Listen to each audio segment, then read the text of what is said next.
여러분 안녕하십니까, 누리PD입니다. 자, 미국과 중국 간에 정말 상상을 불허하는 거대한 뭐랄까 관세 전쟁. 와, 이거는 일반의 예상을 뛰어넘어도 너무 이렇게 크게 뛰어넘죠. 관세율이 뭐 145%. 이게 지금 원래 125%로 알려져 있었는데요. 원래 또 기본적으로 20% 관세가 있었어요. 그걸 이제 더하게 되면 145%라고 합니다. 자, 이렇게 되면 이제 중국산은 미국으로 못 들어가는 거죠.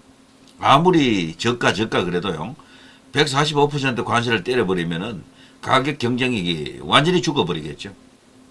자, 이럴 경우, 미국도 큰 데미지가 올 겁니다. 어쨌거나. 미국은요, 자체적으로 그 경공업 제품, 생필품을 생산하는 게 거의 없어요. 그러니까 많지 않습니다. 산업 구조 자체가 이미 다른 식으로 넘어가 버렸기 때문에 그거를 이제 중국이 세계에서 가장 큰 공장을 갖고 있잖아요. 그럼에도 불구하고 트럼프가 이렇게 초강경한 자세로 나가는 것, 여기에 중국도 뭐 지지 않으려고 뭐 그냥 끝까지 그냥 같이 해보자는 식이죠. 관세를 거의 100% 가까이 때렸죠. 중국도 미국에 대해서. 품목별로 이렇게 차등을 두긴 했지만 어쨌거나 그야말로 치킨 게임을 지금 하고 있는 거죠. 근데 이런 거는요, 왜 이렇게 되느냐를 보려고 그러면 참 오래 전부터 어떤 이야기가 있는데, 그 아편전쟁 아시죠? 아편전쟁. 중국의 과거 청나라 시절 이제 상대는 이제 영국이 되겠죠. 그때 당시 영국은 세계 패권 국가 아닙니까? 지금으로 치면 미국 같은 그런 나라였는데요. 그야말로 막강한 세계 뭐 패권 국가로서 인도를 식민 지배하고 있던 그 당시 이제 영국은 뭐 해가 지지 않는 뭐 대영 제국 뭐 바로 그 자체 아닙니까? 그때 그 아편 전쟁을 일으킨 당사국이 바로 그 영국과 청나라 아닙니까? 인도에서 생산되는 아주 저렴한 그 아편을 세계 최대 시장인 중국에다가 엄청나게 갖다 팔았죠. 그 과정에서 두 번이나 전쟁하지 않았습니까? 그래서 중국은요, 아편, 마약 이런 쪽에는 알레르기 반응을 일으키는 나라입니다. 그래서 마약 사범하면은 바로 극형이에요. 다른 것도 거의 없습니다. 마약을 유통, 제조 뭐 이런 쪽에 뭐 어떤 범죄로 이렇게 잡히게 되면 바로 사형입니다. 그래서 세계에서 가장 엄한 법을 갖고 있는 나라가 중국인데, 놀랍게도 지금 일어나고 있는 이 상황도요, 사실은 그 마약 때문일 가능성이 큽니다. 완전히 그것 때문만은 아닌데 뭐 다른 경제적 이유도 있지만 트럼프가 내세우는 가장 큰 이유 중에 한 개가 바로 마약입니다. 마약 중에서도 그 펜타닐 때문인데요. 펜타닐. 이 펜타닐이라고 하는 이 마약, 예전에 없던 마약이지만 언제부턴가 이게 마약계의 거의 왕자 같은 그런 위치에 지금 들어가 있죠. 왜냐하면 이 마약이 너무도 독성이 강하거든요. 독성이. 뭐 약효가 강하다 할까. 통상적으로 우리가 잘 알고 있는 그 헤로인 있잖아요. 헤로인보다도 50배 정도의 약효를 갖고 있습니다. 죽음의 마약하는 게 그 헤로인 아닙니까? 우리가 예전에 그 많이 언급되던 뭐 그 히로뽕이라든가 저쪽에 뭐 대마초 뭐 그런 시대를 지나서 지금은 펜타닐의 시대가 됐는데요. 이 펜타닐이라고 하는 것은 여기 보시면 알겠습니다만 모르핀보다도 이 진통 효과가 100배 이상 강하고 헤로인보다도 50배 강하다. 그런데 이게 진통제로 사용하면 약효는 한두 시간밖에 가지 않는 거예요. 그러니까 이런 것을 한번 접하게 되면은 이제 거기서 오는 여러 가지 어떤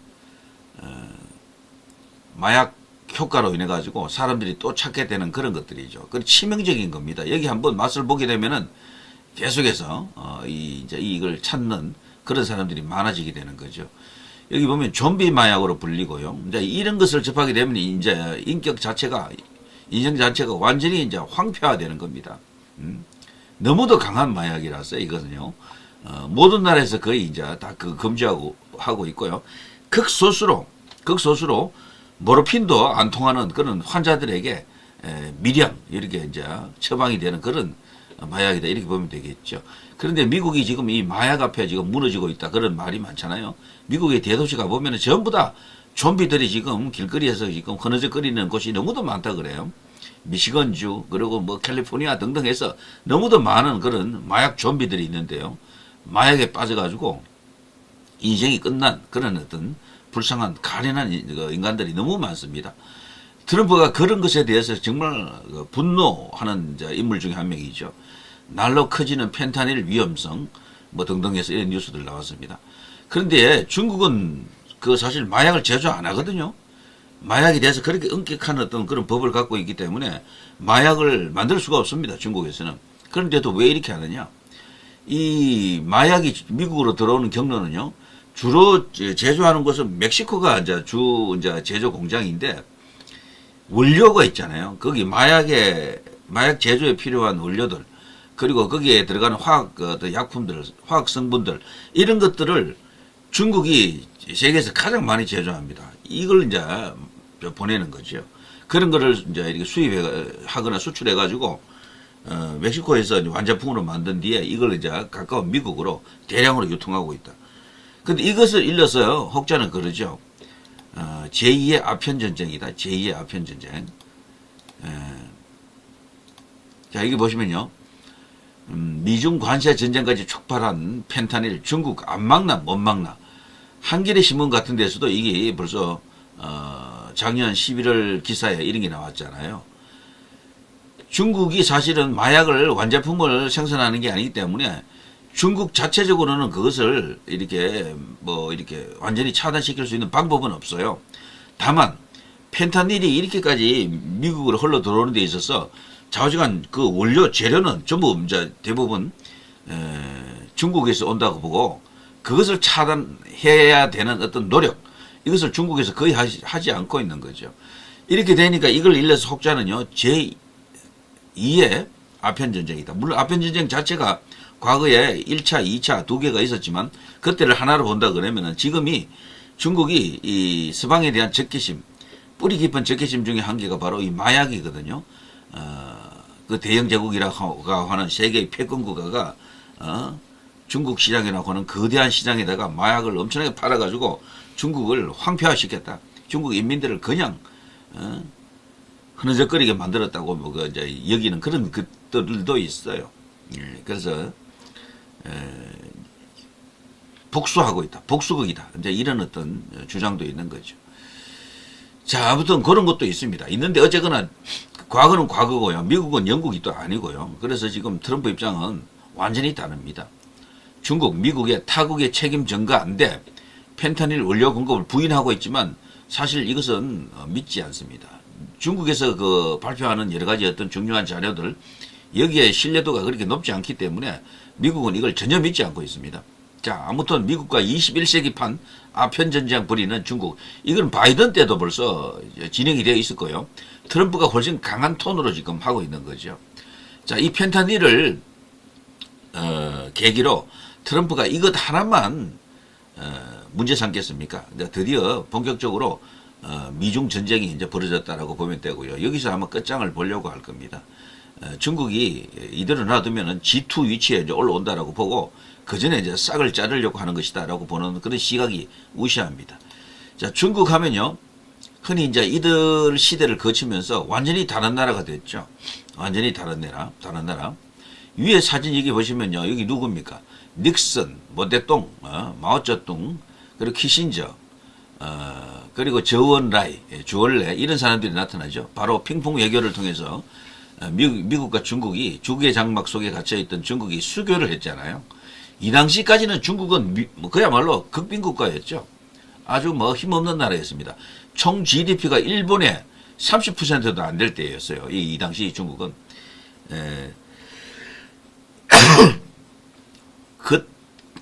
그때 만일에 중국을 밀어버렸으면요. 사실 밀 수도 있을 정도로 그 허약한 나라였습니다.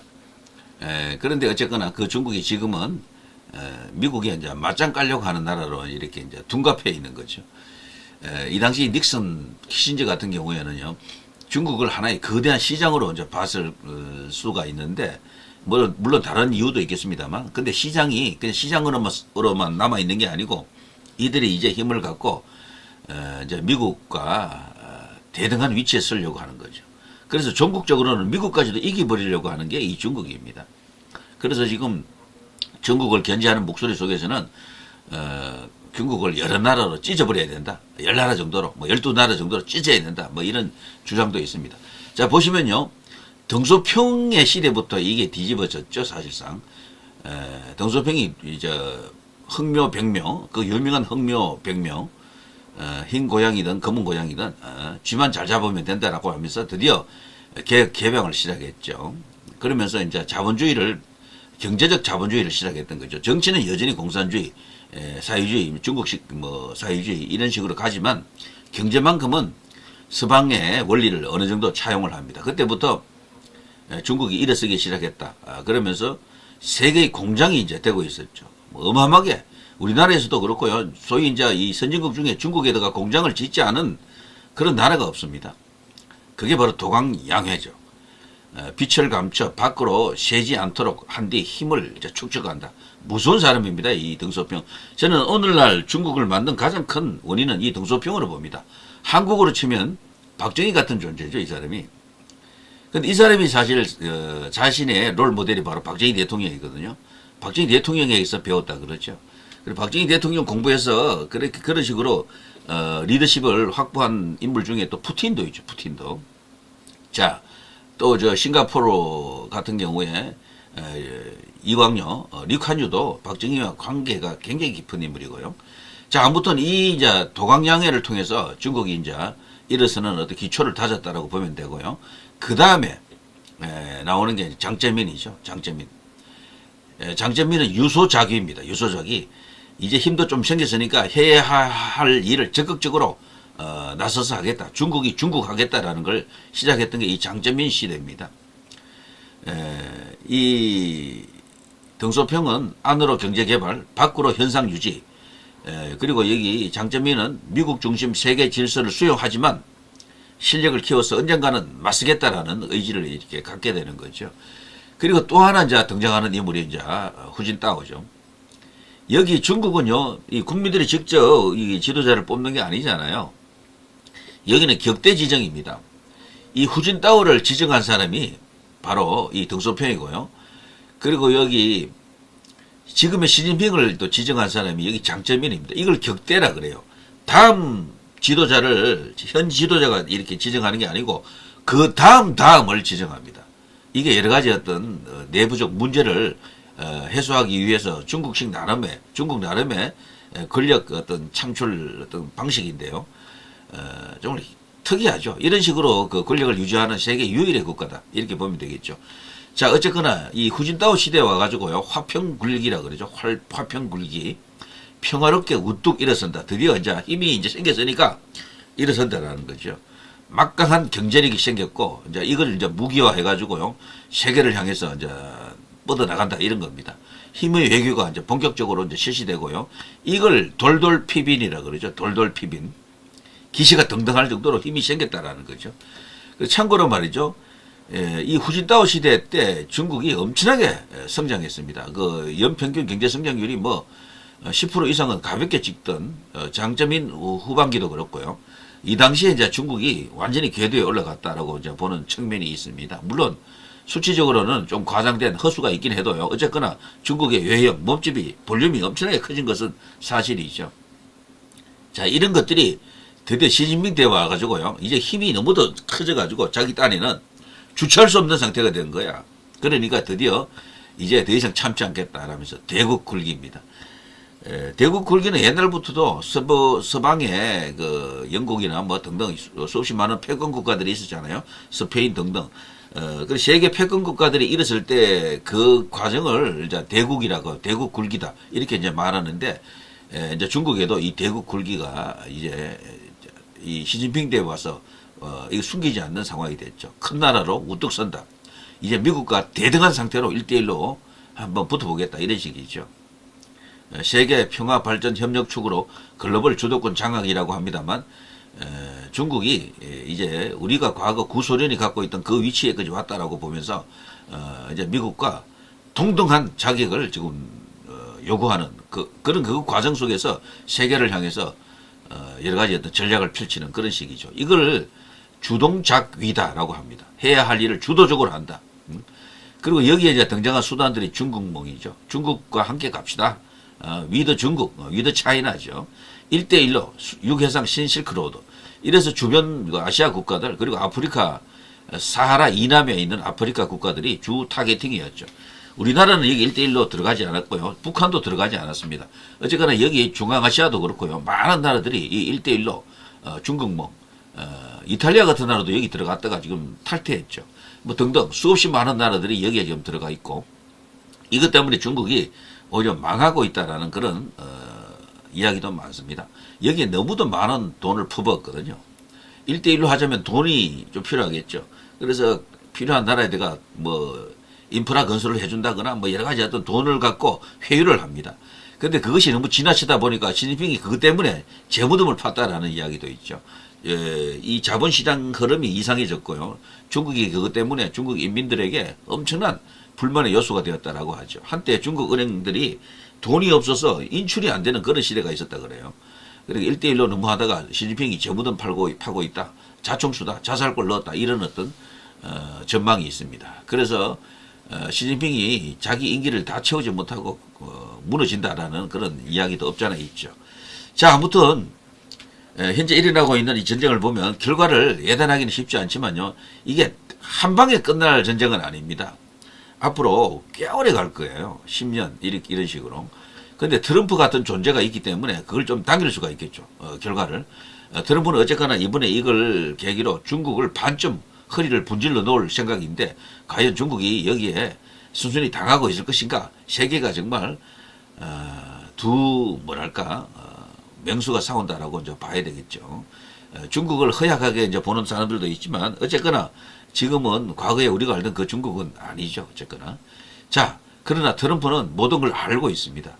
그 연장선에서 부정선거라든가 그 밖에 중국이 저지르는 거대한 그 카르텔이 있습니다. 갖고 있는 그런 것을 다 이렇게 해결할 수 있는 기초를 적어도 이렇게 다져놓기를 바라는데요. 자, 이 두 집단을 보게 되면, 두 나라를 보게 되면요, 향후 세계 질서가 어떻게 될 것인지 어느 정도 짐작이 가는 거죠. 지금 트럼프가 갖고 있는 그 공격 수단 가운데는 이것만 있는 게 아니고요. 그것도 있죠. 코로나 그 배상금이라고 있습니다. 천문학적인 배상금을 들이댈 거예요. 그런 걸로 이제 중국을 압박하는 게 트럼프인데요. 그건 제가 다른 시간에 한번 언급해 드리겠습니다. 자, 아무튼 지금 펜타닐 같은 이런 마약 전쟁이 일 수도 있고 관세 전쟁은 그런 것을 해결하기 위한 수단이다. 이렇게 보기도 하지만요. 더 근본적인 것은 중국이 미국의 패권에 도전하는 것입니다. 이거를 트럼프가 허용하지 않으려고 하는 거죠. 그 과정에서 어마어마한 세계 이제 대전에 이제 이렇게 버금가는 그런 전쟁이 이제 벌어질 수도 있다. 바로 경제 전쟁이죠. 무역 전쟁. 자, 여기서 대한민국은 우리 국익을 찾을 수 있는 최상의 선택. 답은 이미 나와 있죠. 미국과 손잡고 적절히 미국 편에 서는 것이 유일한 해법이다. 이런 것이 대체적으로 자유민주주의 이제 수호 세력들이 원하는 그림이죠. 이제 그렇게 이제 가야 되고요. 이번 대선에서도 그런 선택이 승리할 수 있도록 그렇게 가야 되겠죠. 자, 누리 PD 김준희였습니다.